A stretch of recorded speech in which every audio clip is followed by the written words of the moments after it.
This video is about explaining not going into the false light. No false light or hell or heaven or God or Satan. None of them. Gnostics or Abraham effect or whatever. They have created creation itself, forcing beings into existence without the consent. I don't see no good in it. So it's evil. Light force other things into existence. Do I think dark did it? They try to say darkness did it, but I don't. They're more about destroying the mistakes than creating. If they do it because it's change or they transform it. But I gotta do some more like meditation on it. I don't want to just assume.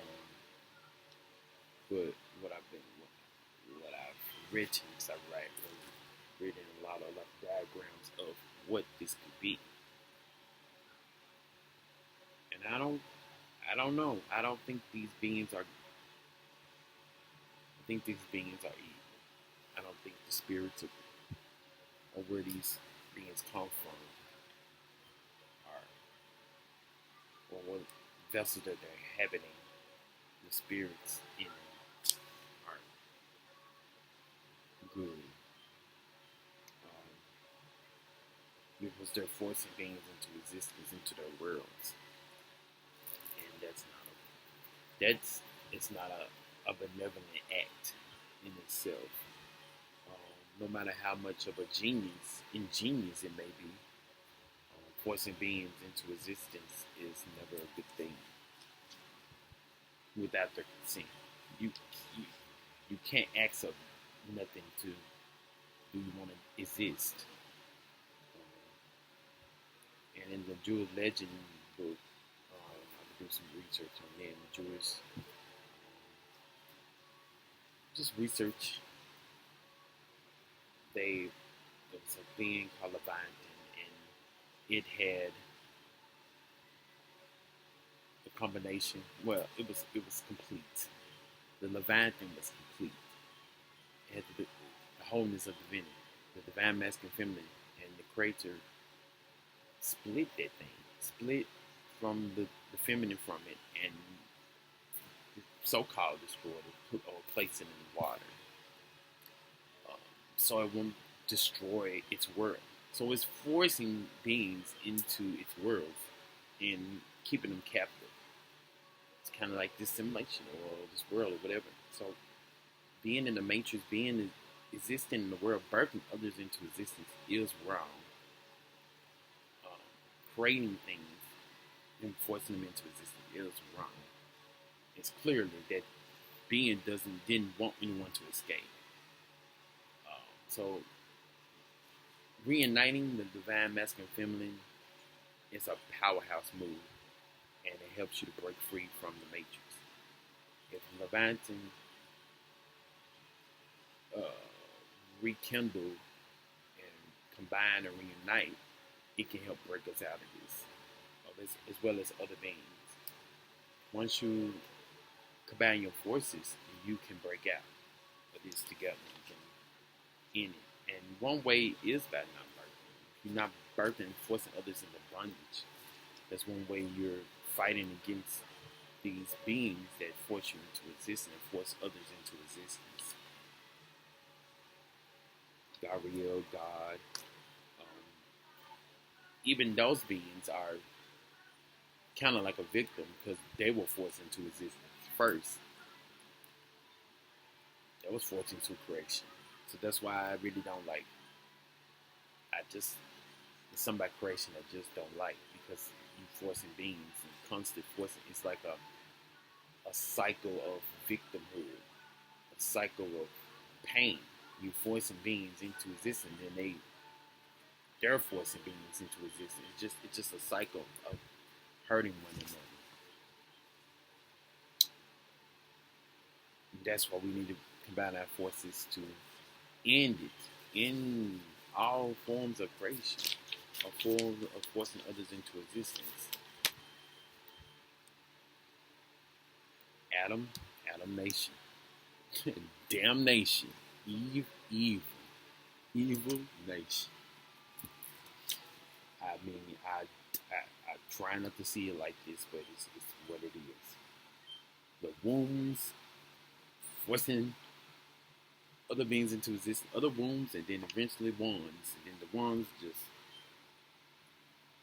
administering the pain, order, and governance, and the functions of this world, of these worlds that they're forcing people to be in, or other beings to be in. You have the aliens, the Anunnakis, all these beings, and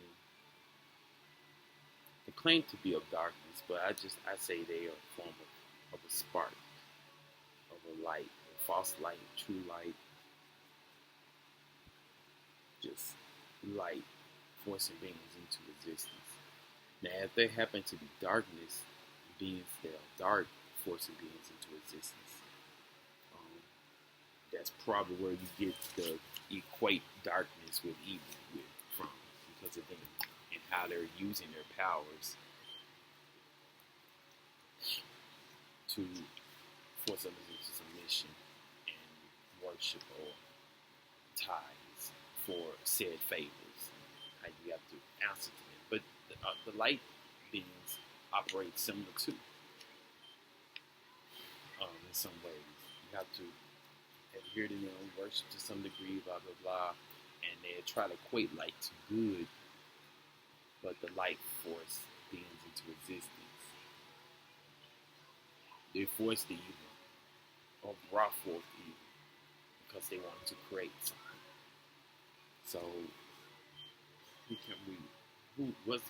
can we trust when they're both doing similar things for the greater good or for their own benefit or the benefit of the group? So that's why I have my suspicions, and I think that like they all are the form of light in a sense. But I don't see light as good. Once upon a time I did.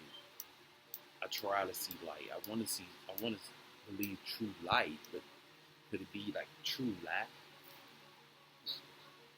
Could false light be false lie? It sounds like a truth then if it's a false lie. But is it just describing lie? Is it what it is? It's being false? Because you equate false light to corruption, but manipulation, illusions, divinations. But couldn't you just equate that to all light, even the true light?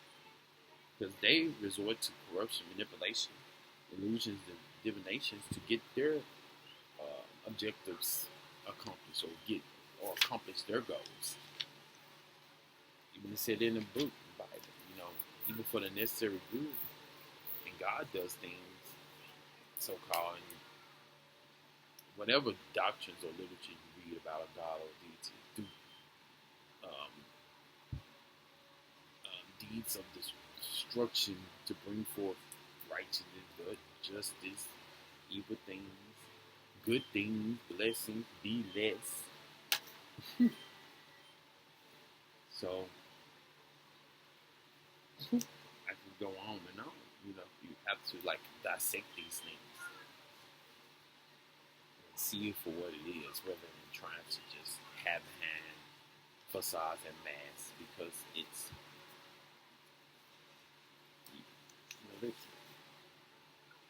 they're exposing this. They're trying to play with your life. They're playing with you. That's why you don't force nobody in this world. I know I don't. I wouldn't. That's one thing I'm not going to do ever. I don't.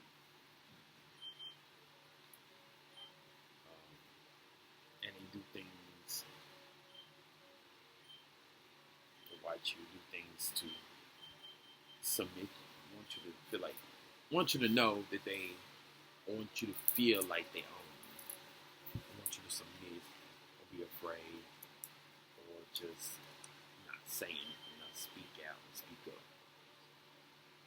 or fight to stop them. And I'm using whatever sovereign right I have or time left here to do just that, to stop them, to disenchant, because it's just the dealings that they're doing is not of righteousness. It is just not right.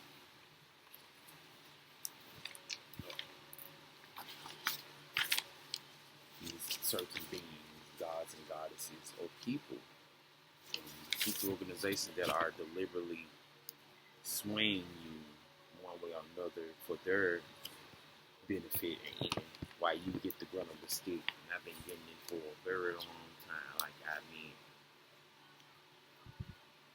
and this is why I advocate for the truth, and I fight like I do to dismantle these systems, these corrupt systems, these people, these beings that are deliberately oppressing the masses for control, to exploit, manipulate,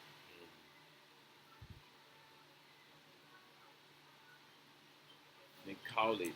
You have. It's like a game to them. Like, you got to do it this way or that way to get what you need. It's like a power move, like they're power hungry. It's a power move when it gives them a sixth satisfaction or something when they're manipulating and hurting another person in some cases.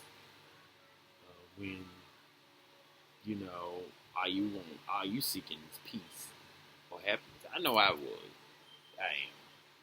I always been seeking it. Like, before I even adopted religion or adopted a belief systems, or start doing this research and start being more ambitious and putting myself out there, attracting, I don't know, God knows what and who, or I don't know, you know, and it's quite disappointing, but it's showing me the whole truth of things, and it's painful sometimes to see the truth, and that's why I suppose to enlighten others for others. It's a warning, not to pursue these things, because you're going to draw some good and bad. And especially if you're trying to do the good thing, that's when you get attacked, because they don't want you to. They're trying to discourage you from doing the right things, because they built a lot of their kingdoms, a lot of their worlds through evil, through the acts. I'm telling you.